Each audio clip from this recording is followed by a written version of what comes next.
Good evening, everyone. Welcome back to our session on Kenanga Plantation Outlook. The last round we have is a market outlook. Yes, TC, I can hear you now. Okay, great. Thank you. Mic test, mic test. We are now checking our technical, we had this major technical error last round. It's mind-blowing and also quite embarrassing, but well, we lived through that, right? Since we have started, let me go through. Hi, Victoria, Kong Si Fa Chai. Hi, Wai On, Kong Si Fa Chai. Let me start with Kong Si Fa Chai, everyone. May you get rich immediately. I learned this from the comedian, the Malaysian that went US. Get rich now, yeah. But how to approach that? We all know that it's not realistic. Hence, the power of knowledge is what is guiding us towards better management of our finance, and also how do we navigate in the market. Disclaimer, this is a disclaimer, and I'm bound to always highlight that I myself, TC, and Queen of Warrants that will be joining us tonight, Isabelle, are all licensed by SC. I myself and TC is under module 12 and 19, while Isabelle is 6 and 7, just so you know. And without further ado, let me share with you guys on my view on the market. As usual, these are the odds we have swept last year. We are gunning for more. Just be patient with us. We are set to conquer the world with you guys together in the same shape. Dow Jones. This is what I normally do for those that are still new to our session. Normally, I'll start with the market review. Then I'll hand the floor to our speaker, TC. Tonight, TC is our plantation analyst. He's not just any plantation analyst. The industry and the market calls him the planter. There's a good reason to that. That is because he was in the plantation company itself for more than 10 years. He knows the in and out. He knows how to raise the right volume of fertilizer to put into each and every tree, but I might be exaggerating. You can find out from him later. All right, Dow Jones. We have been highlighting that psychological barrier has been broken, 50,000. Donald Trump says it's 100,000 soon. Well, I'm excited to ride on it. I've been highlighting the risk that in this all-time high situation, we want to be very cautious. Hence, in terms of asset allocation, if you are trading, you might want to downsize a bit to manage your risk, because the volatility has increased in the market, especially if you were looking at the memory stocks or photonic stocks, those AI related. It's crazy. Well, the direction for Dow seems like it is consolidating quite well on the top here. It's either a reversal or a breakout upwards. Hence, at this point, it's a bit awkward, and I'll think that let's be a bit more conservative on this end. It's not like conservative means you exit the market, but yeah, I'll be preparing for a slight retracement before the continuation, something like this. Next one, Hang Seng. Hang Seng, this week I started the week highlighting that breaking through this resistance zone and potentially revisit the 28,000 level. But now it's like it's consolidating. I'm still taking the view that it's gonna try 28,000 again. Straits Time Index is on drugs. It's crazy. It's driven by the banks, and UOB, as I've checked today, has the largest volume and value traded to be exact. Followed by Singtel. It's anchored by a few big names and is really, really robust. Also promoting SGX stocks every week in our stock chart. If you have not joined us, make it quick. You might be able to catch one or two good stocks. And coming to the direction, let's take step by step. 5046 is a level to visit first on the higher zone here before it goes to 5001. For SCI, every 100 is not easy to go, but seems like they have been reaching out for the stars. I guess the star is born, right? We have always kind of laughed at them, but we're laughing together now because KLCI is sharing the same trajectory, and this setup here is also pending to break through 1771. If I were to do a quick check on the consensus target, I think nothing beyond 180, 1800 just yet. So let's be patient about it. That's it, all right. Coming to what we have is we have DF stretch where our promotion is running at the end of this month. Do grab the opportunity when the market is hot, especially on the big caps. We want to visit the big caps a bit more because it's a bit more steady. And yeah, take the opportunity, T plus 7 with flexibility of the fee of 0.2 and interest rate of 6.8 per annum. This will be what I'm running on a weekly basis. So do join me on reunion morning on the 16th. This is the registration link. I think you need to laser eye it, or later I'll just put in a chat for you to register yourself. Yeah, I'll be riding every market trend by your side. Before I end my session and pass the floor to the planter, we have this KDI Invest, which is a robo-advisory, which last year, the full robot system have delivered on the aggressive fund 14.8%. While I must highlight that past performance does not represent future, but I would say the robot have done quite impressively well without intervention. And for this reason alone, this unit is offering a campaign of 6.5% per annum in terms of interest rate for KDI Safe, but only for an effective 3 months. So you need to prorate it. And how do you benefit? First, minimum requirement 6K. You park 3K in KDI Invest and 3K in KDI Safe. Then in KDI Safe, you'll be entitled. If your KDI Invest is lower, your entitlement on your Safe will be lower. So you need to match that to entitle for the 6.5. If you find that is a bit too difficult and confusing to understand, you can just park your pocket money into KDI Safe. Daily rest. Time in the market beats timing the market, Ken Fisher.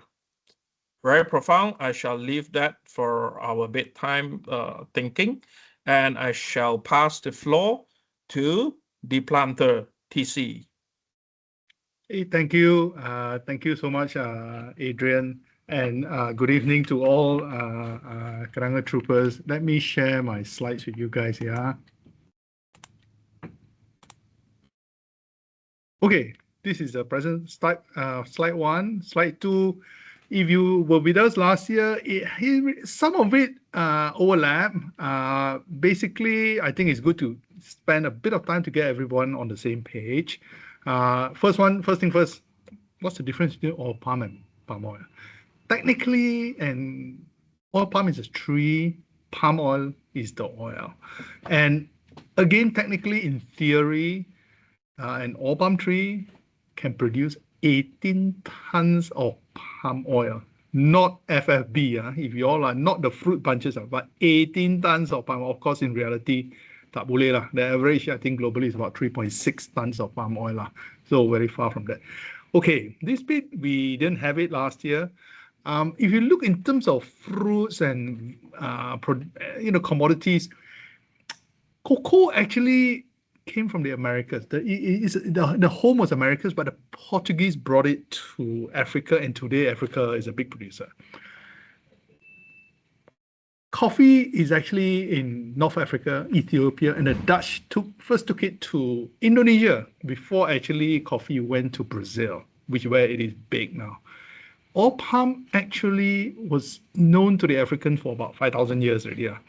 Come about 1600s, the Europeans started knowing it, but it was the British who really was instrumental in bringing palm oil to the world stage. First, they started the Industrial Revolution, which mechanized a lot of things. Hence, there was a need for, and then you created a factory. There was so concentration in terms of production. So you need soap, you need candles, you need lubricants. So there was a need for all these things. And lo and behold, Lever Brothers started to use palm oil for soap making rather than tallow. Of course, Lever Brothers has been merged today. You get Unilever. So the Unilever at the back is the original Lever Brothers. But thereafter, that was about late 1800s. Come 1900s, it didn't quite take off in the early days. Even after the British left Malaya, it was still there. It wasn't quite there. It was Malaysia actually who really scaled up and commercialized, and then took the plant, not using the oil, but in producing the oil, that really took it to the international stage. So in the 60s, Felda was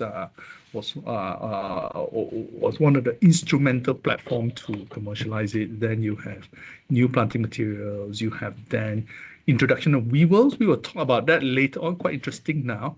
And then Malaysian planters started expanding to our neighbors, especially Indonesia. Okay. Again, another one to just bring everybody on the same page. There's a reason why in this industry there's a term called FFB, fresh fruit bunches. Think of it like a giant bunch of bananas.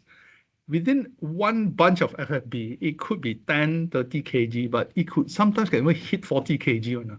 There are many thousand to 2,000 or even slightly more than 2,000 individual small fruitlets, like mini coconuts.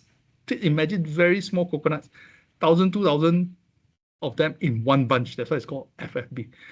And within this, each fruitlet, the small mini coconut you have, it produces two types of oil. Very remarkable. Until now, when I think of it, it's like quite amazing. One is the in terms of coconut, the hard side, the sabit side.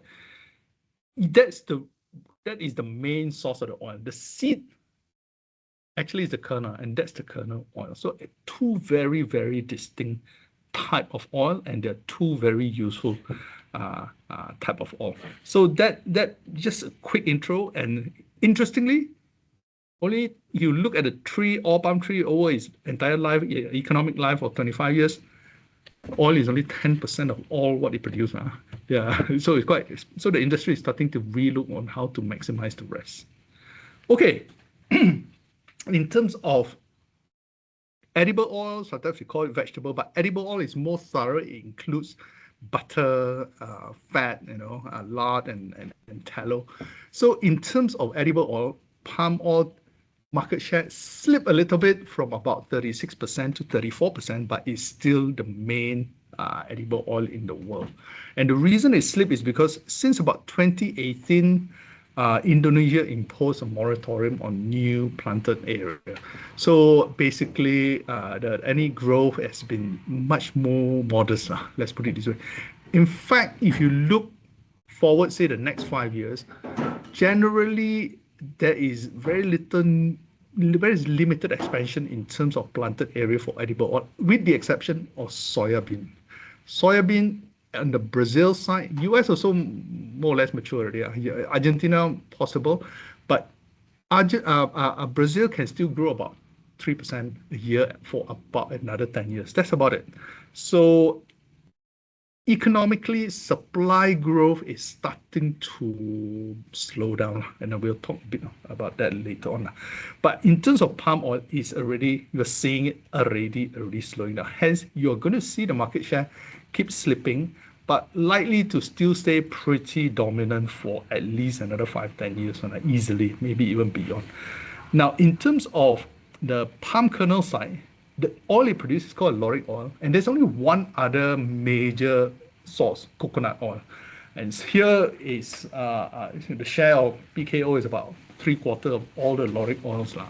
So it's a very critical part of for industry, for toiletries and all that kind of thing. An interesting thing to note is within the palm oil, not the PKO, but the CPO itself, it has a semi-solid property because it's about 50-50 unsaturated, 50-50 saturated. The saturated side will be solid at room temperature. The unsaturated side will be liquid. Because of that, it has a lot of uses. So the cooking oil you use will be the liquid one, like we use in our cooking oil. The solid side will be used for a lot of other application, and hence one of the very valuable application is actually cocoa butter equivalent. Again, a discovery and a development by MPOB in Malaysia. Cocoa butter, one of the unique thing of cocoa butter is it could be solid in your hand, but when you put it in your mouth, it melts. So the mouth feel experience is unusual in terms of cocoa butter. And actually, palm oil can give you a certain chain of the palm oil can give you that similar application. So it's a very, very useful oil in that sense. And that's why it's very difficult to avoid palm oil. Yet, since about 2000 turn of this millennium, palm oil has been trading cheaper than soybean oil, sorry. But we think there is a possibility moving forward. This could be either the discount narrow or even moving towards par. And the simple reason is what I mentioned earlier. Soybean supply is still growing, although not a lot, but still growing. Palm oil is growing much slower or even flattening out already. Okay. Now, I introduced this slide for a simple reason. There is a view, and I am one of those who take the view with edible oil is getting a bit more regional already. One of the reasons is the producing sources of production and also the using sources. And in terms of palm oil, Asia looks as if it's getting to be regional. For the longest time, soybean oil price goes up, palm oil price will go up. And people still use that as a guide, but the latest one, actually, sunflower oil is starting to have a good correlation with palm oil as well. And there's a good reason. It's called India. India is the single biggest importer. The single biggest user of edible oil is China, but the single biggest importer of edible oil is India. And India imports quite a bit of palm oil and quite a bit of sunflower oil. Hence, there is a regional influence going on already. And palm oil originate in West Africa, but today 80% of it is produced in between Indonesia and Malaysia, so in Asia, and a lot of consumption is in here itself. So palm oil and Asia is still a growing, economically a very vibrant region. Population still relatively young compared to other parts of the world. Hence, bear that in mind, because the next slide, we're going to talk about demand growth. Overall, globally, edible oil demand has been growing about 3-4%. There's only exception of, over the last 50 years, exception of 2-3 years, during the COVID years, essentially. Where you think about it, the hospitality business was almost non-existent. Airline, hotels, catering, restaurants, semua lah, basically, were half on half operation or even none. So basically, people are running down on the demand for edible oil. Basically, was much. But even under that kind of circumstances, can you imagine? It didn't dip like 5%, 10%. At most, maybe 0.1%. But I would just call it flattish during those years. So that was about the only exception. So demand actually is very strong.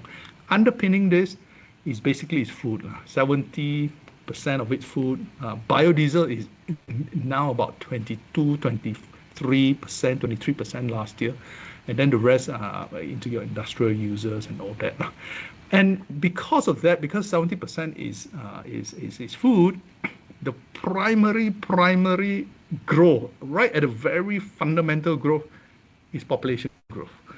But once GDP per capita hits $1,000, $2,000 per capita, even if the population is flat and that GDP per capita rises, your consumption of oil will also rise. So income is another major one. But nonetheless, like all good things, doesn't last forever. Once you hit GDP per capita of 10,000 and especially 14,000, 15,000, the consumption, the volume doesn't increase, but people are willing to pay more. better quality oil already. So slowly, I think Asia, better and my, we still have countries that are relatively poor. China is now hitting like your 13, 14,000 like Malaysia already, China's GDP per capita, but you still have India in your 4, 5,000, your Thailand. So there is still a whole range of country in this region that will take on palm oil. Biodiesel is an interesting one, very difficult to predict, but generally Europe is already matured. It hasn't really grown for past few years. US still increasing up, and still inching up a bit, but the real growth now is in in Indonesia, which is really big, Brazil and places like India as well. But even so, I think you can get a sense if you track it that it is slowing down.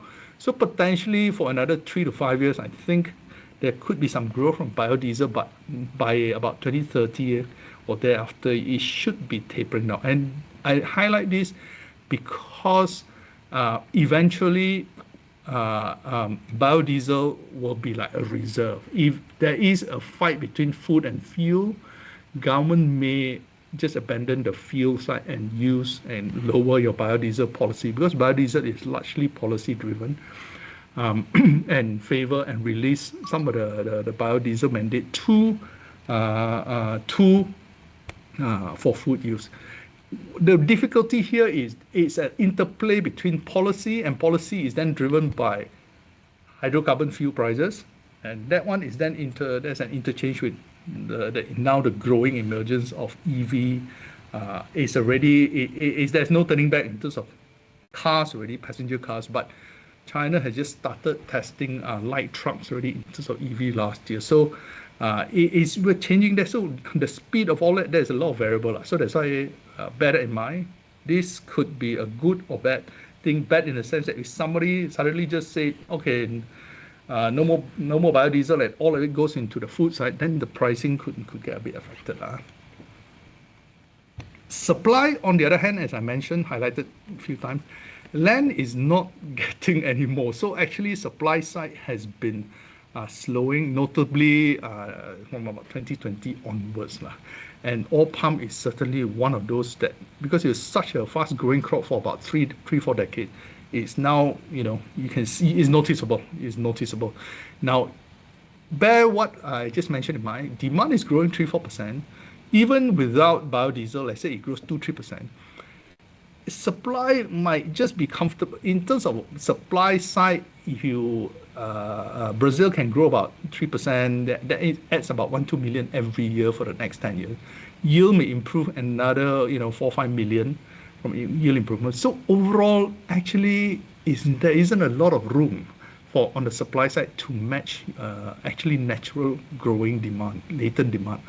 So structurally, there is a positive bias for the industry as such.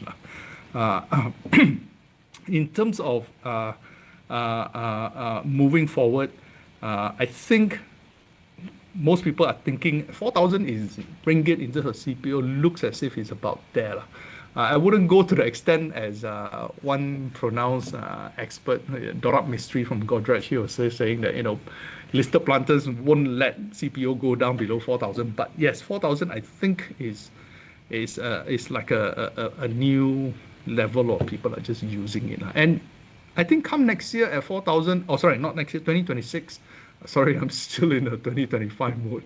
2026, 4,000 ringgit. I think the upstream margin of 25% is about historical average. So it is lebih kurang there. Okay, if demand is growing 3-4%, inherent demand, or supply sometimes fails to catch up, then, which is the scenario at the moment, inventory could be quite high. In terms of actual level, 35 million may not sound like it's tight, but in terms of when you put it as a ratio against demand, it's only like a month plus, 45 days kind of thing. So it's not really, and you shipping is 2-3 weeks, and then internal logistic another 1-2 weeks. That isn't a lot of for big countries like China, Brazil, or US. There is not a lot of of room for error lah. So basically, overall demand is actually, sorry, in terms of inventory is on the tightish end. Currently about inventory to demand is about 13%, so roughly 47 days. Okay, as a consequence of that, CPO prices we think are expected to be quite firm.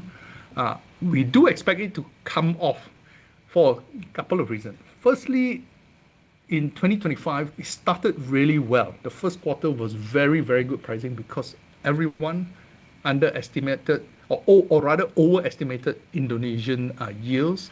But as it turned out, it disappointed. So supply was tighter than expected. First Q 2025 CPO and PK prices were really good. Then towards the second half, I would say, including ourselves, we underestimated palm oil.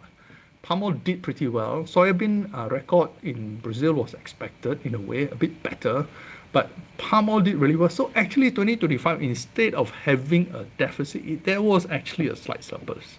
So because of that, inventory levels are, I think first half this year, 2026, prices will be a balance of high inventory versus like first Q will be demand from festivity. Second Q is where I think the recent palm oil conference, POC 2026, where people are thinking second Q could be when you see a bit of a softness in CPO prices because the festivity is gone.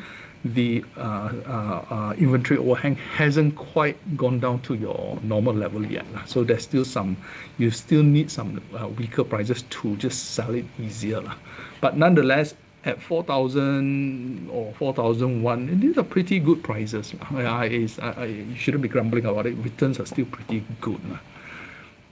I did mention earlier on that I think premium, palm oil price premium to soybean may be taking place. This is an interesting chart right at the bottom left of the screen. You look at this chart, soybean prices minus palm oil prices is the column, and sorry, is the orange chart. But the key, what is it corresponds with the palm oil to soybean supply difference. When palm oil supply to soybean is very big, the differential, there's a lot more palm oil than soybean. You can see the discount or the premium that soybean has over palm oil is also the highest, which is about a few years ago, 2021, 22. Thereafter, you can see it's ticking down. So as palm oil supply slows while soybean continue to grow, so I think this could be changing. I haven't done the sunflower analysis, but I'll probably do it next round already. Okay, whilst production supply could be flattish in terms of palm oil, Malaysia side we think it could come down a little bit. Indonesia could pick up a little bit, so flattish a bit. Prices should stay firm. Albeit a bit lower than last year, about 7% lower than last year, 5 to 10% I call it. Cost, however, is likely to increase. Wages, minimum wages has really gone up in the sense that since October 2025, planters have to pay 2% EPF contribution for their foreign or their guest workers already. Fertilizer prices actually spiked in September because ahead of a pending, it wasn't a pending, but actually China did ban the export of nitrogen-based fertilizer, basically urea and the DAP. But since then, it has come down again. So overall, we think fertilizer might still go up in 2026, but more like 3% or closer to 5%, not a 20% kind of thing. PK prices have also softened, and PK normally is the one that people offset it against the cost of CPO. So if it's the price is weaker, then the unit cost actually picks up a little bit. Productivity, however, last year was really good. 2025 really, really good in Malaysia. 2026, we think it might come down a little bit, but companies like KLK has started introducing weevils. More weevils. In the first page, some of you may not notice, Malaysia actually, prior to introduction of West African weevils, which are native, where all palm is native in West Africa, Um, to get flowering in palm oil, you sometimes have to do manual intervention. Means people have to pollinate. I mean, it was so tedious. In no way you can scale up the industry. After they introduced weevil, that's where scaling up of oil palm really became feasible. But over the decades, you have one or two variety alone.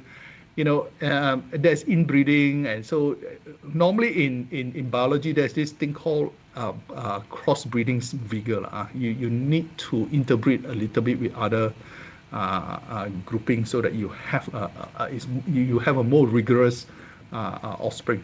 So and KLK has started doing that in Indonesia.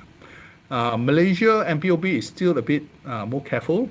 Indonesia, I think because of the circumstances, they have allowed, and KLK have started it last year, and the use has improved. They won't say how much, but they say it's significant, which I take it at least 20% improvement for those areas where they. So productivity is coming in. People are looking, improving agronomic practices, better planting material. The problem with better planting material, it can be very significant on the plot, but if you got a huge area, it takes you a 35-year cycle. The impact on the whole group actually is slow, but you can see it long term. You can see it, but it's just very slow on your earnings stuff. Your next, but like your introduction of weevils and all that can change quite a lot. Milling technology has been great. Have been very good the last 2 decades in improving productivity. Okay, this is a rough on what when people talk about upstream, downstream on the industry, this is a rough gauge. But actually, technically, if you ask me, a better chart is to follow the oil and gas. Oil and gas have upstream, downstream, and midstream and downstream. And so far, that is less applicable in the plantation sector, except for PPB. PPB does have a downstream sector which mimics the oil and gas, which is the consumer or customer facing side of it, means they own the brand. Just imagine like Shell, drill for oil, extract the oil upstream. Midstream is they refine it. Then downstream, you go to a Shell station or Petronas station. That's your downstream. Now, PPB and Wilmar have that, but the other parts of the industry, FGV has a much smaller scale of that. But the rest of the industry, this upstream, downstream, more or less holds. Okay. Besides that, what is important here I want to mention is the returns are expected to be good. You look in terms of the upstream margins, although third quarter dipped a little bit, fourth quarter maybe like overall, your full year calendar year 2025 earnings should be better than 2024. 2025 was an exceptional year, very good production and very good average prices. Unusual. So normally it's vice versa. Right? So and that's why people like me don't think that is repeatable in 2026. If it does, very good. But I think it's a bit of it's not so easy to repeat. 2025 is a very unusual a year in that sense. Then the downstream margin you can see is actually very, very thin. That is structural overcapacity, and its simple explanation about 1970s Malaysia decided, okay, rather than exporting crude palm oil, why don't we try to create jobs, and refine, and then we cracked it. We do the oleochemical refining, everything in Malaysia. Lo and behold, wind the clock forward 30 years. Indonesia wants to do the same thing. Hence, you have this structural overcapacity situation between Indonesia and Malaysia, and it's going to stay for years, especially for the basic refining, basic oleochem. So that's why if you read news like why is KLK going to tying up with the Nordic specialty oil and fat, or why are we doing branding, RSPO certified palm, and why SD Guthrie is saying we can give you the entire chain, you can trace everything back to estates and all that. We're trying to differentiate is because of this. So nonetheless, it's still a challenge at the moment, and that is an issue. But overall, on average, you can see third Q. Overall margins, it's still pretty good. It's still ticking up in that sense. The other thing on the balance sheet side, the gearing is very pronounced. The industry is now pretty matured, uh, verging towards overcapitalized, means there's too much money in the balance sheet already. So you can easily classify those that are aiming or has the ability to grow, often have to go beyond oil palm, and those that are just going to pay you dividends. I think we are getting into that stage. In fact, already that in the sense. On saying that, as I mentioned, there are new profit drivers. Property development is certainly making a comeback. And property development was pioneered by Sime Darby. They have land. In a way, PJ was an old estate land, and it can take years. Don't imagine just thinking that you go property is so fast. It takes decades to develop few thousand hectares. So SD Guthrie is certainly one of them, but then you do have KLK and Genting Plantation there as well. Solar farming, SD Guthrie already said they are identified. They are potentially going to get something this year or maybe next year, but the income most likely won't be as big as property. EFB, empty fruit branches to pulp, IOI is doing that. Oil palm trunk, mature oil palm, they cut it down, they got this straight trunk, they're converting to PAMO, having difficulty, but not surprising because it's totally new product commercially. So it'll take maybe 3 to 5 years to really get it certified, tested, accepted, everything. So IOI also is doing that. And that's where I link it up. Remember, as it was mentioned, that over an oil palm tree life, 10% only is roughly the oil, the rest are the frond, the trunk, the empty fruit branches, and that's where the industry is starting to look at. In terms of real estate, this is an interesting one. 3 broad hotspots. Up north, unfortunately, not that much in terms of semiconductor, but there are some on Penang itself, but it is spilling over into Kedah, and Kulim is one that is enjoying a bit of a pickup from this spillover from the Penang tech play. Sungai Petani to a lesser extent as well. And Sime Darby has actually identified Kulim. They have 1,002 acres, in this case acres there. North Perak is the other backup plan that they have, Sime Darby, also about another 1,000 acres. The other hotspot, central, big land bank holder here is basically Sime Darby, SD Guthrie. It spills into the border of Negeri Sembilan, your Sepang site, spilling over into Enstag area at Bukit Pelando, verging towards heading towards your Port Dickson, but largely is more generic. The demand, industrial demand in central region, unlike Penang, is a bit more skewed towards the semicon or tech side, stack side. There's a bit more generic demand in central data center, all that, but data center footprint isn't big. But don't forget, coming from this year for the next 2-3 years, there is a lot of either freshly open or going to be connected infrastructure play. ECRL is just making its way. This is the East Coast Railway link. It's just slowly making its way to connect to KL and towards Klang side.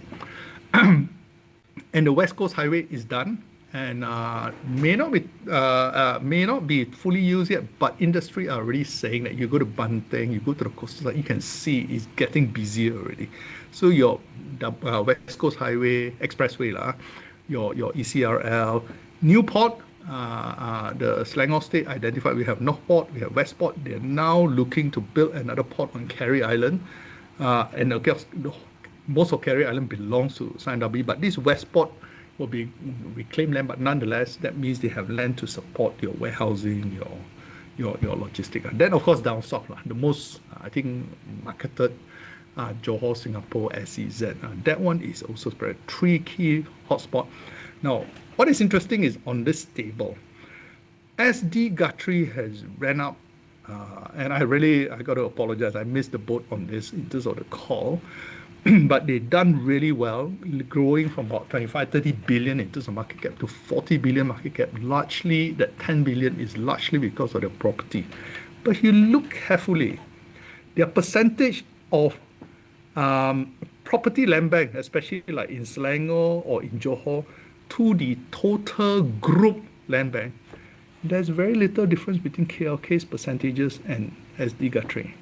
So, although it sounds big on Guthrie side, SD Guthrie side, SDG side, 6,000 or, your 2,000 is Selangor, but your land bank is so huge, the impact on the group at the bottom line, I mean, KLK is also lebih kurang there on, So that's why one of our picks is we do like KLK, but most importantly, we actually like the valuation as well. Okay. In terms of the index, there's been a mild re-rating in second half 2025, latter half of last year for the sector, partly because of the general market also improved, but partly rotation.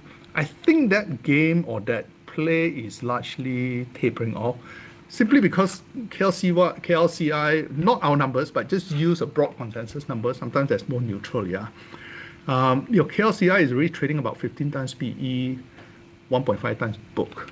The KLCI or the Bursa Malaysia Plantation Index, on the correct terminology, is already there. It's actually at 16 times PE, 1.6 times book. So the rotational isn't there. And those who are wanting, because they're buying it for income, you got to be more, there's still room actually, there's still a lot of opportunity, but then it's not your growth and all that. So you got to be more selective looking at that. What is more, I have a concern that so far the market doesn't seem to be too concerned about is this divergence between the KL Plantation Index and the CPO prices. CPO prices, as I mentioned, first quarter of 2025 was very good. It started easing in second Q. Third Q, it picked up a little bit. Fourth Q, it eased again.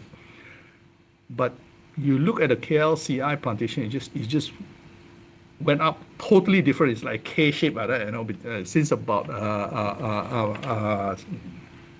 third Q, fourth Q, about September or July, August, like K-shape, which is a bit odd. The longer this is, the risk is then earnings may disappoint, because despite property, despite even if downstream picked up, upstream is still a key contributor for the sector. Okay, valuation, because there is a pickup in terms of performance, valuation naturally is slightly higher, but it's not excessive yet. It's not crazy. This is our numbers. Just now I mentioned the 16 times PE, 1.6 times book for the plantation sector. That is the Bursa Index valuation based on consensus numbers. This one is our numbers, and even on our scale, it doesn't look crazy. I mean, we're looking at a sector P of 15 times and 1.1 times book. So, and dividends to give you about 3-4% yields. So overall, it's still not a excessive sector. So even if you buy now, it may not perform as well as the second half of last year, but it's not likely to collapse. Our concern here is there isn't any strong or compelling upside catalyst, because we did say we think CPO price on average will be lower than last year. So hence our neutral call on the sector. Our picks or our suggestion are basically companies where we think there is earnings growth amid, say, softer CPO prices. So our picks here, we'll talk a bit more about that, but it's KLK, PPB, and TSH. Okay. KLK basically, I mentioned earlier, they started introducing weevils, and the Indonesian government is now working with them to introduce different type of weevils on selected plantation. For example, when an old palm tree is still quite young, so those that are replanted, the sex ratio between male female can be a bit skewed on it. You can have a lot of, for example, females and all that. But as the tree mature, they naturally balances out. It's funny, yeah. Actually, old palm is a very interesting plant. But anyway, so for a younger area, sometimes you may have to do more work, or you may have to introduce more weevils just to improve the yields in those areas. So, an Indonesian government is a bit more receptive. I guess they're a bit also, they know the issues a bit more. Malaysia side, they are much more careful. I think MPOB apparently is looking at the development, and if everything okay, they will then introduce it to Malaysia as well. But KLK is leading this in that sense. They also recovered from Suti Mall that affected several estates towards the southern Sandakai side, which actually the disease doesn't kill the tree, but it hampers photosynthesis, like just the mold on the front, the leaves. So your photosynthesis is down, so your production is affected a little bit. That was in 2024, 25. Downstream, they've done quite a bit of restructuring in 2025, their financial 25. They changed the team in Europe, they restructured, they moved into specialty oil and fat, they did quite a few things, and they completed their integrated plant in Indonesia as well, which include oleochem and refinery. So hopefully 2026, they could see a better year from there. But most interesting, among the big planters, comparing IOI and SDG, actually KLK's valuation is among the cheapest, yet we think it has room to do better in terms of fruit production than say SD Guthrie. IOI is also doing quite well, but I think in terms of production wise, it could fruit production it could do quite well. So there's a chance they could do earnings should do better in FY26 than 25. On top of that, as I mentioned earlier, in terms of land bank, you calculate in terms of percentage to the total group land bank. It's quite similar to SDG, and they have also started. They kickstart one just at the border of Perak and Selangor, where they brought in BYD, and that covers an area of 1,500 acres and is next to near to Proton City. So that's another hub where it could be very interesting to watch out for. The second one is PPB. PPB is slightly unusual in a sense. They do have upstream, as I mentioned just now, midstream, and downstream where they own brands. Your Massimo bread, your Captain brand. Even I think, if I remember correctly, this roti canai called Cut belongs to them as well. FMM, of course, the flour side, they Anchor brand, all sorts, and then cooking oil, they own the brand. Likewise, and on a much bigger scale, Wilmar have the same thing. Wilmar sells some of the most, they have their oil brand in India and China are some of the largest, the market leader there. So they are really big in terms of food-based FMCG. Now, we think that's recovering, and so far in FY25, that earnings have been on the up, basically for PPB side. What has been pulling down PPB's and excuse me, Wilmar's performance is in FY25 or calendar year 25 was. Wilmar had a series of, you want to summarize it, I think regulatory headache. First, they got fined 700 odd million, okay, 729 million US dollars by the Indonesian government for breaching export rules during, I think 3 years ago. Then, of course, there's some Indonesian land issue which affects other planters. I'll talk about that later. In China, they face a 1.1 billion renminbi fraud case. So, excuse me, hang on, let me get a drink.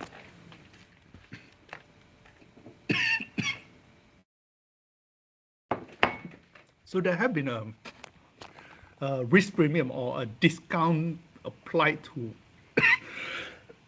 oh, excuse me, to Wilmar's prices. But since this year, 2026, actually Wilmar prices started inching up again. So I think that eventually will flow through to, oh, excuse me, to PPB. So we two things for PPB: earnings recovery because they're more into FMCG. So your softer CPO prices shouldn't affect them that much. In fact, could be good for them. And secondly, there could be a re-rating as the risk premium attached to Wilmar abates in 2026, 2027. So you could be riding on that. So you have growth, shrinking risk premium, and yet valuation is around your 10-year low kind of levels, both PE certainly in terms of price to book. But even on P basis is pretty low on a 10-year basis. So I would suggest looking at that. TSH is just one of those unusual find where they're still growing. They have land that are still undeveloped and they're still growing. Nowadays, that's very rare. So there's a lot of value creation, excuse me, in terms of that. And that will come through over the next 2-3 years.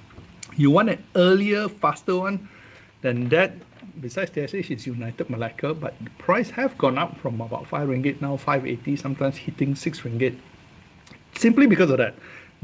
What they have planted, they developed already, and it is just maturing already. This is the Indonesian side, but not to the scale or as large as TSH side. Okay, risk and concern. Weather, of course. Geopolitics is another one. And this is because, also in a way linked to weather, because supply is actually the production of some of these oils. There are only 4 major oils that command about 70-80% market share of all the edible. 80%, and out of that, palm oil is king, and 80% of palm oil is from Indonesia and Malaysia. Second, soybean is Brazil, USA, and Argentina. And Brazil alone is as big as USA plus Argentina alone together. So you can see the concentration there, if there's geopolitics issue or all that. Sunflower a bit more spread up, rapeseed is a bit more spread up, but still they're more Europe, Canada kind of thing. So all in, there is a concentration risk, hence geopolitics. And energy policy is linked to your biodiesel in terms of how EV plays come in, hydrocarbon prices come in, hence biodiesel policy and how government views it. Then the Russian-Ukraine, because it is quite a key area, especially in fertilizer, but also it's a major area, especially the Black Sea area towards the extreme, I wouldn't say extreme east of Russia is actually in China side and Japan side, but this is towards near the Turkish border, that side, the Crimea and all that. That side has a lot of sunflower planting. It's quite a prominent area for that. So you got to watch out if there's any changes or development there. Another risk is the Indonesian land risk. In first half of 2025, Genting Plantation made a provision totaling 159, so call it 160 million. That's 80% of the total damage they think is going to be impacted from land planted on basically forest area, protected or forest. And this term forest area is very misleading because there are few category of forest. There are conservation forest, there's a protected forest, and there is forest plantation. Okay, I suspect Genting Plantation, they infringe into the protected area. And although you and I may think, oh, how can you do that? But when you are running, Singapore is about 70,000 hectares, 75,000 hectares. Your SD Guthrie is 700,000 hectares. Okay? So you can imagine the size of some of these estates. The land is not an easy thing to do. And in this particular case, Genting Plantation didn't plant it there. They bought over a very early estate. So the people who did it, they just simply plant over, and Genting bought it. And then realized, okay, we got some problem. So they provided even before technically the new rule came out. But so they provided 159 and then was fined subsequently for nearly 100 million, 97 million. So all in, Genting, because the earlier 160 million or is only 80%, there's still another 40 million that will be, we expect it to be made, the provision to be made, the impairment in 4th Q 2025. So bear that in mind when the results come out. The other one is the fine technically took place in January this year, 2026. But Genting Plantation explicitly told us they are just going to kitchen sink everything and concentrate it and put it into the 4th quarter of 2025. So you can expect a provision or impairment totaling, close to 140 million 4th Q. SD Guthrie or SDG also said they also have some land. They said less than 1,000. I said likewise for KLK, they said less than 1,000. So I estimate about 500. They said they'll make some provision, SDG, some provision in 4th Q. KLK is not doing anything.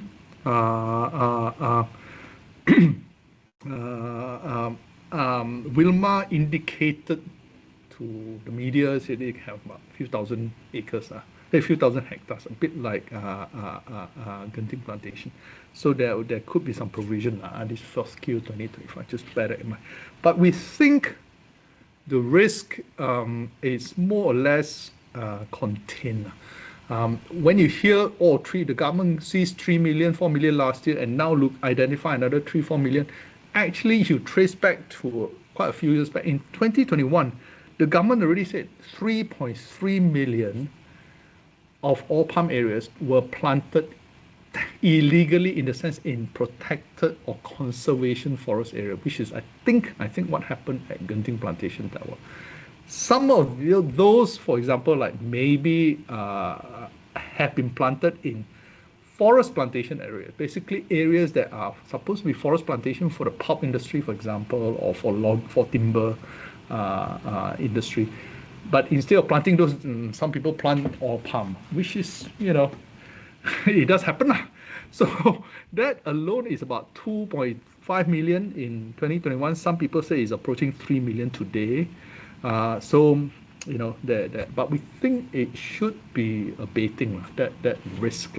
And also, we provide the end of this table, the sensitivity, for example, for SDG, PPB, KOK. I don't have that much in Indonesia except via Bumi Tama, so it's a secondary. T&Cs so far said they haven't, the authorities, nobody has approached them. United Malacca likewise. T&Cs land in Indonesia, there's some in Riau, which is the main area, the main area that kena all these land issue in terms of forest land issue is Central Kalimantan and Riau. But TSH so far hasn't been affected, and their new area, big area, is in Northeast Kalimantan, so rather than Central Kalimantan. United Malacca is actually in Central Kalimantan, actually neighbor with one of Genting Plantation estate, not the one affected, but near there. But that area is a transmigratory area. In Indonesia, the population is very concentrated in Java. So for about 4 or 5 decades now, maybe even longer, they've been trying to encourage people to migrate to Kalimantan. And the Borneo Island is a very big island, top 5, I think, in the world, largest in the world. And it's got 3 states like Malaysia, Brunei, and Indonesia. Indonesian part is called Kalimantan. That part alone is as big as France. It's huge place, but very scantily populated. So the Indonesian government has this policy of transmigratory to encourage people to relocate there. And the land that United Malacca bought was in those areas, so it shouldn't be affected. Actually, in terms of SDG, most of their land they actually bought from an entity, a government entity called IBRA. Post the Asian financial crisis, there was an equivalent of a Dana Harta in Indonesia. So it was partly an effort of Guthrie to help the Indonesian government by, they bought up this land and all that. So that shouldn't, most of their land shouldn't be a problem, except for here and there, same like KLK. Okay, so just to retract, we don't see significant supply easing in 2026. But on the other hand, there is still a bit of a stock overhang from 2025. So prices could come down, production could come down as well in 2026. Cost could also go up, not very much, but all in, we think 2026 should be a softer year in terms of earnings than 2025. Downstream side may improve, but still tough, simply because it is partly the chemical, the broader and the much bigger hydrocarbon chemical petrochem industry is also on an extended downtrend at a weak cycle, unusually extended. So they are also affected in that sense. Ratings slightly higher than say last year, but not terribly so. Not to the extent that you were promised to call a sell, hence we just call it a neutral. But there are selective players to look at. And the current slight increment in valuation is actually I feel is more than offset by the better returns and the lower net gearing overall for the sector. Hence, the risk for the sector is actually lower in that sense. Okay, I think I'll pass it back to a good Adrian here. Thank you. Wow. Thanks, TC, the planter. So you guys is the planter, right? He's just sharing from the ground, and let's do the Q&A now. Anyone would like to go? You can put it in your chat, but I guess if you're shy, I'll take the first question. TC, if you do not mind, can I share my screen? I have an interesting question that I'm quite curious about. I think that Okay. actually, yes. Can I see it? Hang on. Okay, here's it. By the way, guys, there's a survey form there. You can actually put your feedback in there at the end of the session, or you can actually do it later or now. So the question is, one of the topic in the sector is PPB. And looking at what the risk profile of what Vilma has already kind of provisioned or paid last year for the fine of 700 million, obviously Vilma has performed fantastically well in Singapore. The 19% associate where it has rallied. While if you can look into the chart, right, PPB is still kind of flattish, where there's a divergence of that share price movement. The first question will be, do you think that the Malaysian investor is a bit detached of what's happening with Vilma? Or in the event that Vilma re-rates up to 4, is there any potential of upgrade for PPB? I do think so. I think people at the moment is holding their breath on PPB in the sense that, okay, earnings is going to come out end of this month. So people are just waiting to see how it is now. If everything goes okay, it doesn't have to be spectacular. I think okay. I think PPB will we are certainly, for one, we are likely to trim our discount or the risk premium attached to PPB lah. All right. Just on that score, if everything goes well pending the results lah. So there will be potential upside pending this February results season. Yeah. Yep. So in that case, it's actually a very good level to do a bit of Chinese New Year shopping, I guess. Yep. All right. Yep.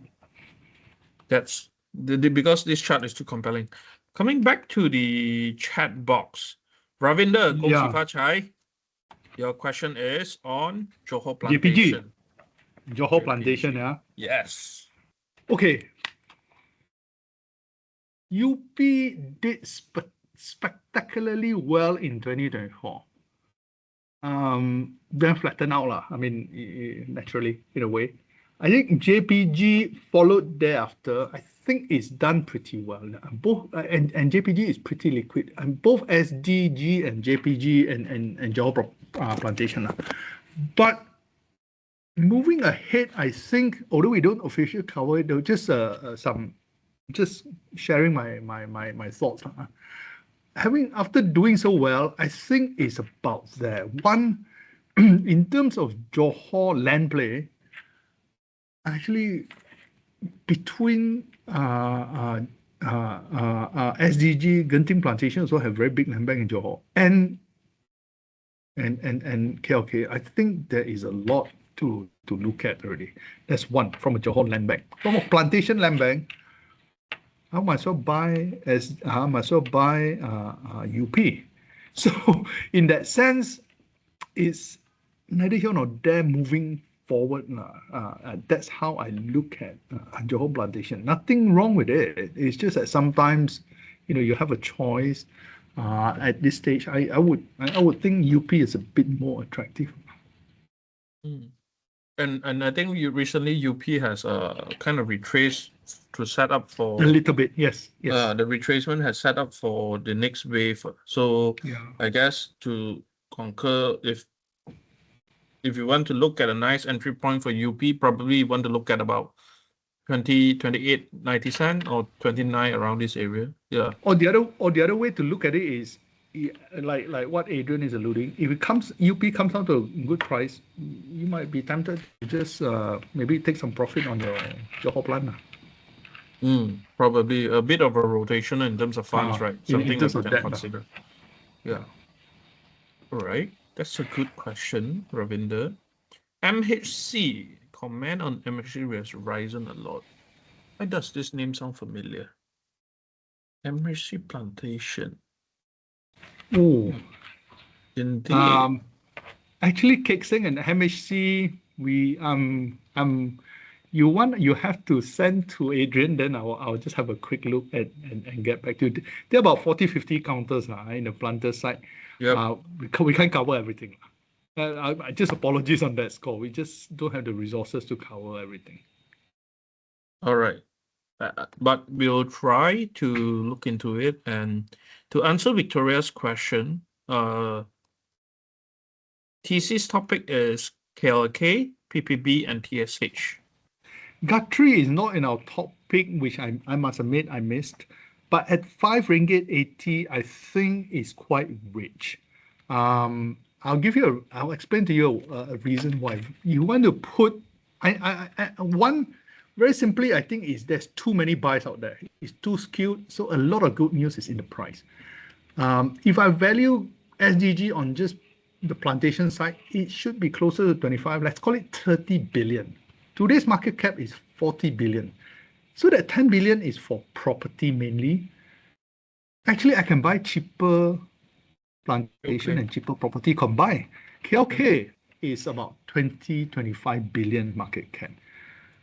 For a 10 billion market cap property, Sign Prop is about there. It's way bigger than Eco World Development, way bigger than SP Satir, our pick, which is about 3, 4 billion. So I can buy a combination of planters and property at a much cheaper price than that. So in that sense, unless you're after liquidity or you want a certain feature, you just want to buy. And if you want to, I would think it looks a bit rich, frankly. Yeah. And that's how I look at it. I think the chart agrees with the planter. Wow, this is where the chart meets the planter. Is quite interesting, no?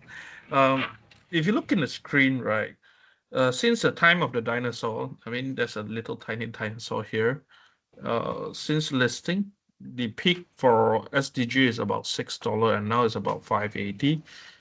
Probably what the planter is looking at, TC, is like your risk reward is, the reward has diminished and the risk is climbing in that angle, right? Yep. The risk reward, I think, is now not so balanced. not so balanced. Yeah, I would say that. Okay, one question from Wilson. What's your view on SOP and Jaya Tiasa?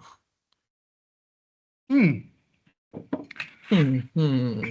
think SOP has, again, we don't cover it, but SOP I think has a better following than Jaya Tiasa among some insti. SOP is certainly bigger. The market cap is about 2 to 3B. There is certainly more insti shareholders in there. If I remember, I think even DBS have a holding in there. But overall, from a Sarawak play point of view, most of Sarawak planters typically haven't grown overseas. So growth to me for Sarawak planters tend to be a bit more limited. So you have to look at it more from a dividend kind of angle. A bit like Hap Seng. Hap Seng also quite reluctant to grow beyond Malaysia or even Sabah. So you have to look at it more from a dividend play and look at their yields. Like if you're comfortable, it should be okay. Plantation and the the good thing of Sarawak planters are quite often the state government has a stake in there. So in that sense, if you want, so in a way, they can't be doing too much hanky-panky sometimes.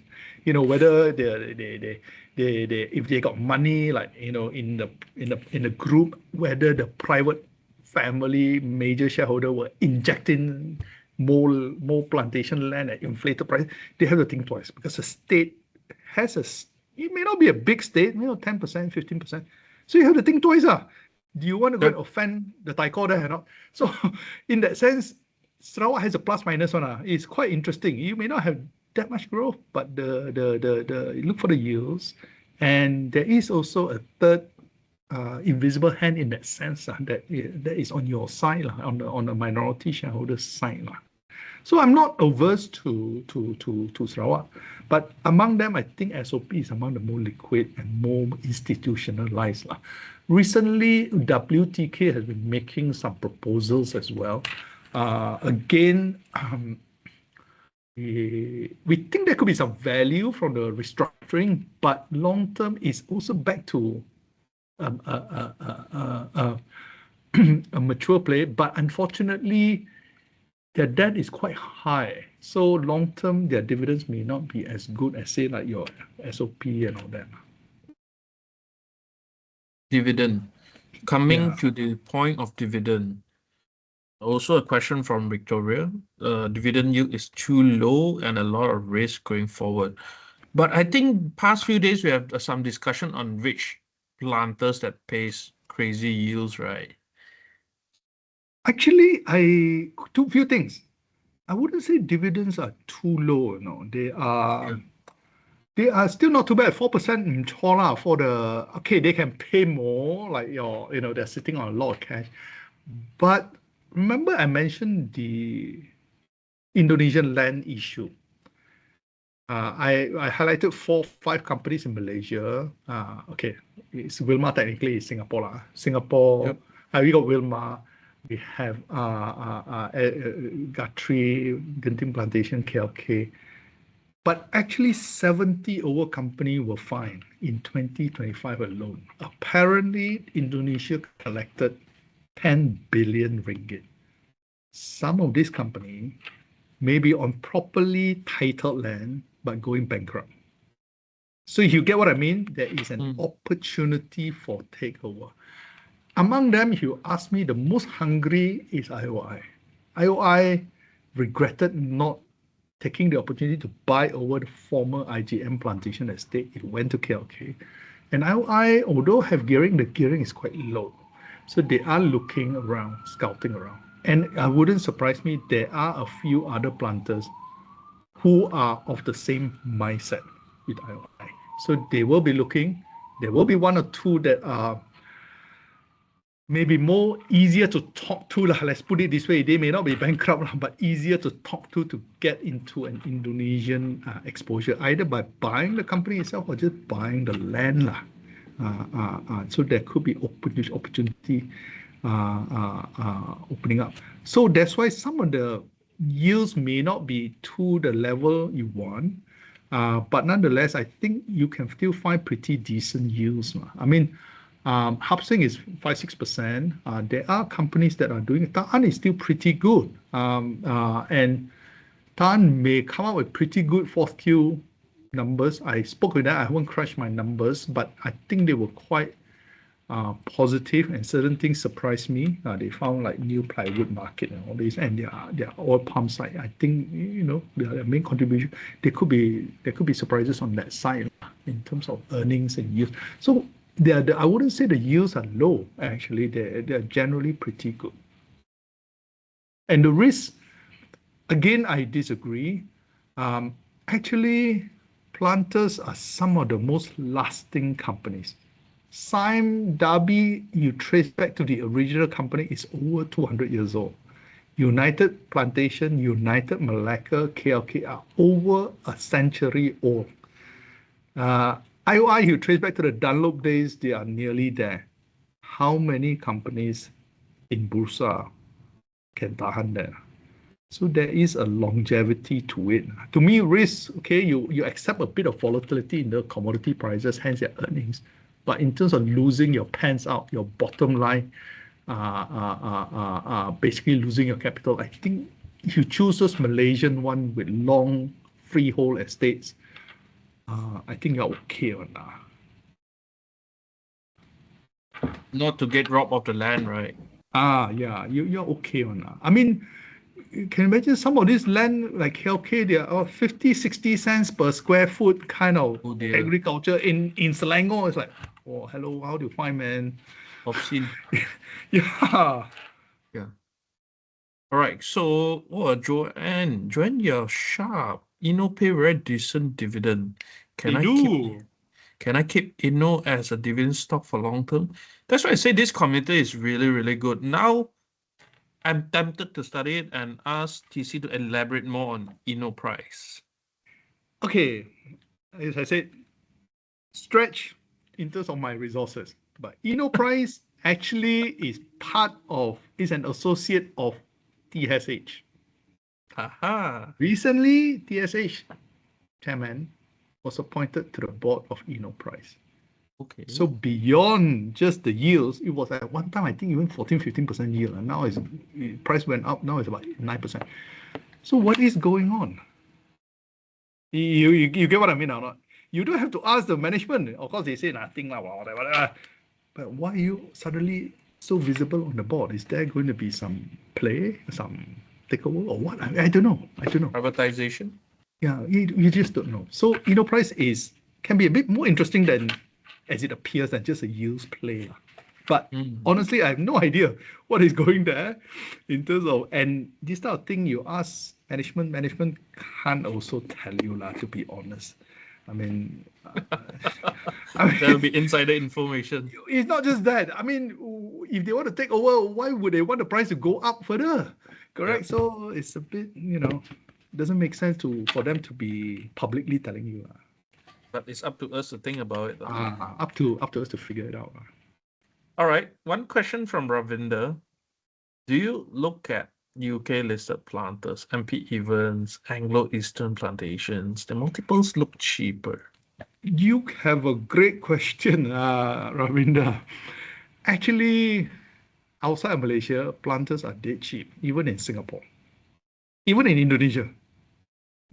So yes, yes and no. You're correct. It's cheaper outside Malaysia, but we don't cover MP Evans or Anglo. MP Evans, you correctly said, is KLK have a stake in there. We don't look at it, unfortunately. Probably, I think the valuation for Anglo would be riding on KLK lah. In that Actually, there context. are lots of this. They're not as big as the big players. Even Sri Lanka has quite a few planters that have land in Indonesia. Unfortunately, one of them kena big time from the land encroachment issue. But even Sri Lanka have estates in Indonesia, quite historical already. All right, we have 1 minute, less than 1 minute, before we introduce Isabelle. Last question from Chia Chai Chua. First Resources and Bumi Tama. Oh, excuse me.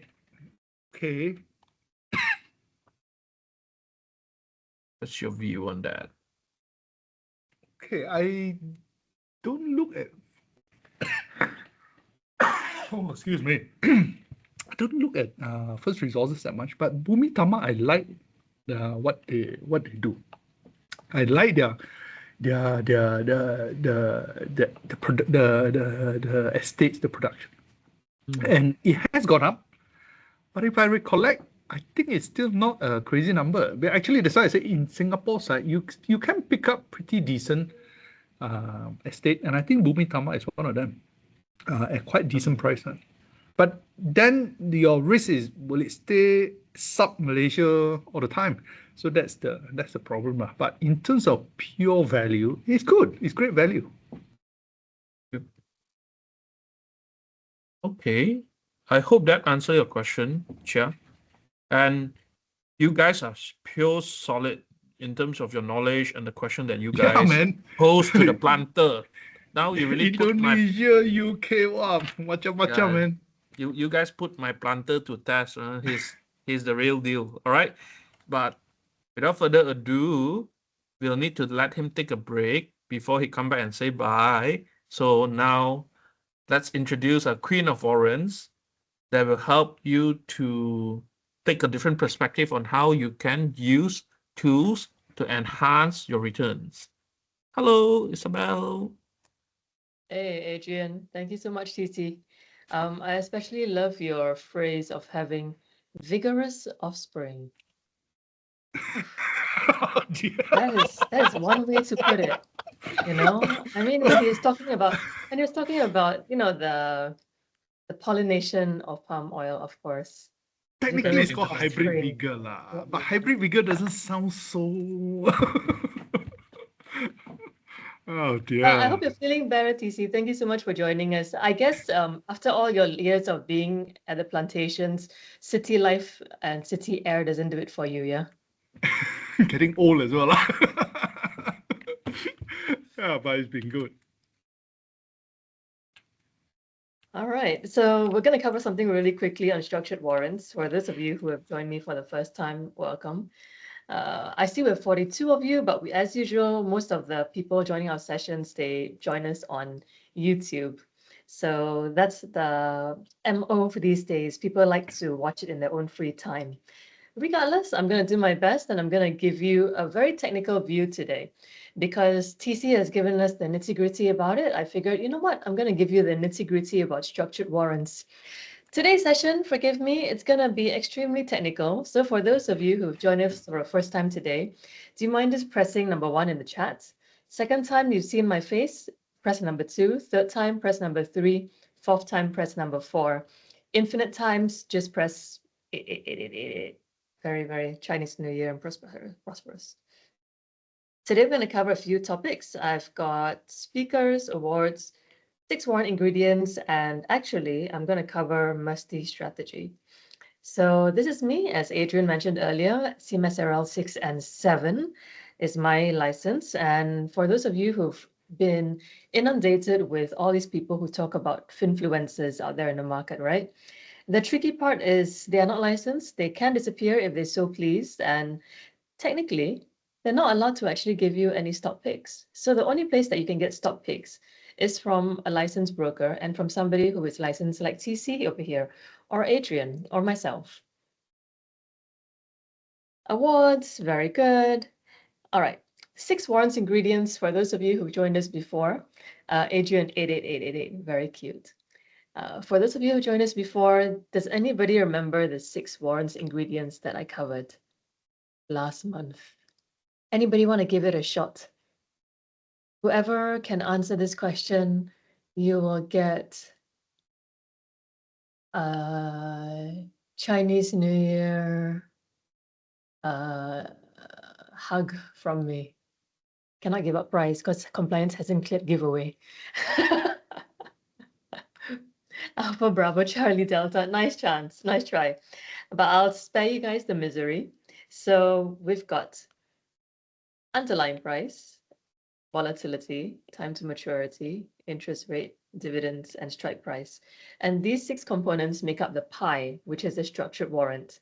Now, the tricky part and the technical part that always messes people up is this. These 6 ingredients are in the form of 2 levels of derivatives. Now, 2 levels of derivatives is already confusing. Does anybody remember derivatives when we did AdMats in SPM level? Anybody remember? First level, what's it called, Adrian? Beza Anna. Oh no, my NMAT is gone.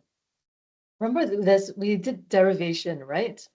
So it's not just first level for warrants. There are 2 levels of derivatives for warrants.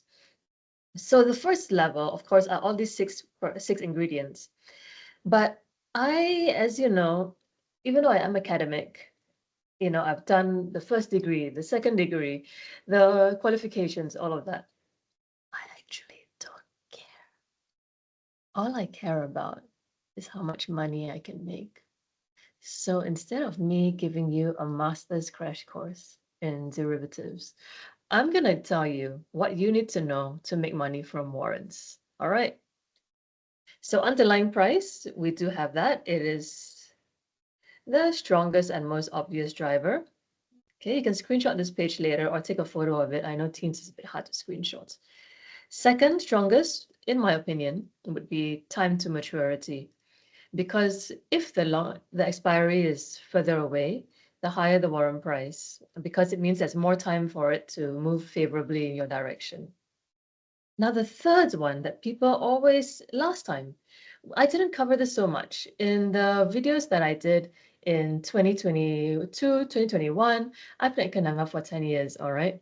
The ones that I did earlier, I never covered volatility so much because all the issuers maintain volatility. But right now, the game for a lot of issuers is to tweak the volatility intraday. Last time, people would only tweak it, Malaysian issuers. Hong Kong issuers, when I was trading as an IVT or a day trader or full-time trader, they would drop the balls on you through the day, whenever they feel like it. You enter with 20 million, they will drop the balls on you instantaneously. But now, the Malaysian issuers have started to have this trend where they change the volatility intraday. So I would now rank this as number 3 most important. So yes, last time I had the musty strategy. Now, if you ask me, it is musty plus V. So it was musty plus volatility. I need to think of a clever name for that. Mustive doesn't ring. All right. And finally, there is interest rate and strike price. The strike price is also very important if you're holding it closest to expiry.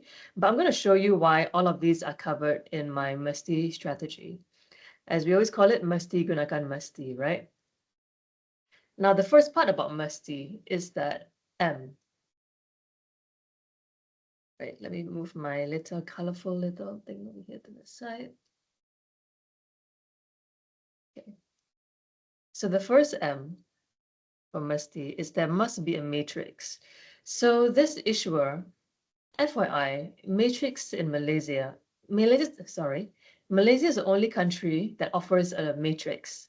Thailand as well, yes, for a few issuers, but issuers are not legally obligated to offer a matrix.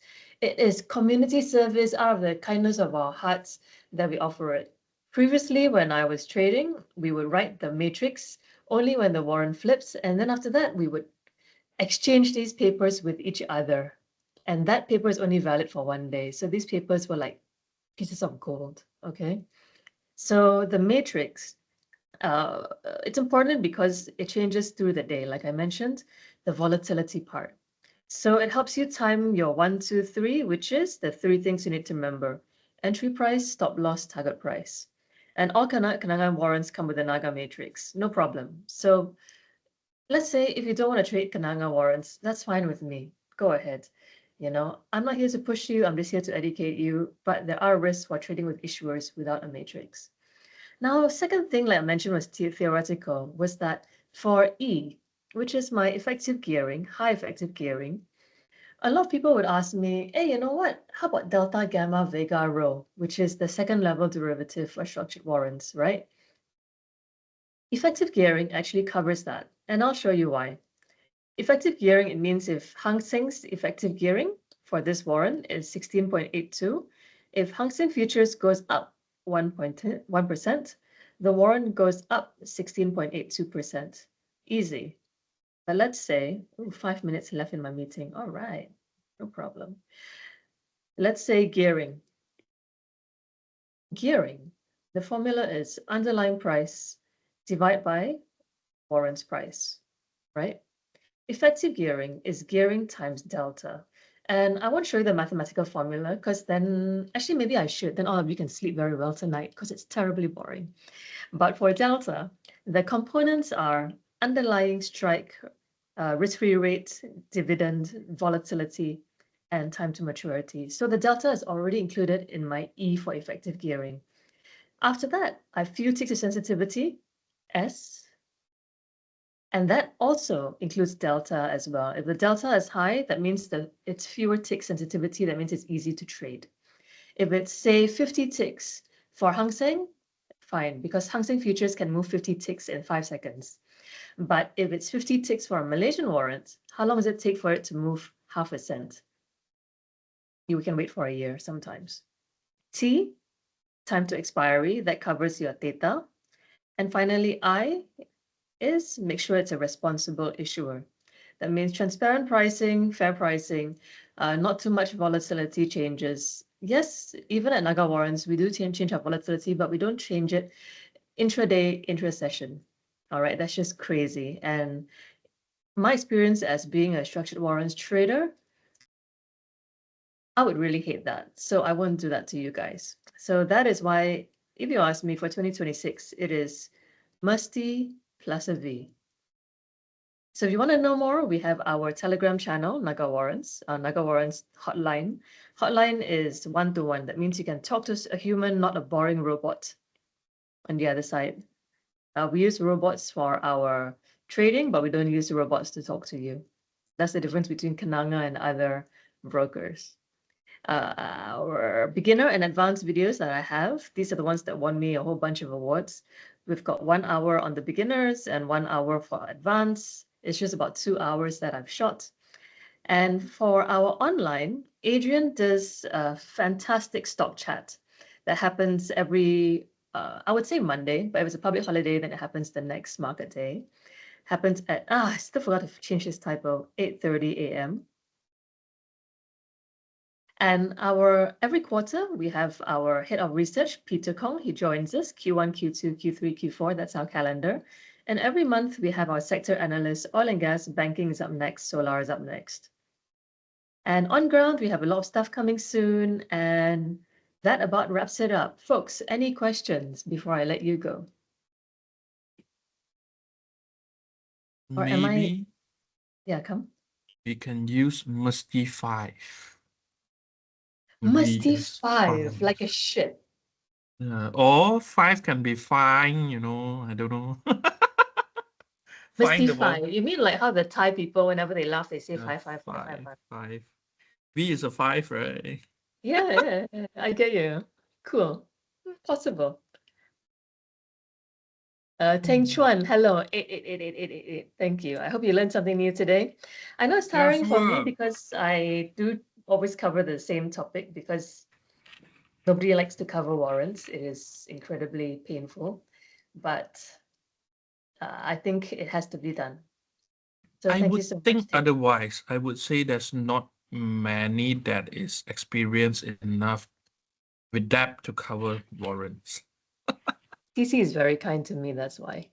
All right, for the other folks, anybody have any questions? If not, I'm going to assume that tomorrow you can regurgitate my entire slides and you'll be a pro at trading warrants. And I want to see massive traded value on all my structured warrants tomorrow. Okay, then, Adrian, over to you. All right. We are sharp on time, 9:30 soon. If there's no more question, I have some news for you. 恭喜发财 again. Heng on what? Yes, Have a have I'm really, trying to get really into the mood. As you can see my background and I dressed up for you guys. have a really, really awesome Chinese New Year and drive safe on the road. Okay. All right. See you guys on the next event. Bye, guys. You Happy guys are Chinese solid. New Year, folks. Bye. Good night. Right.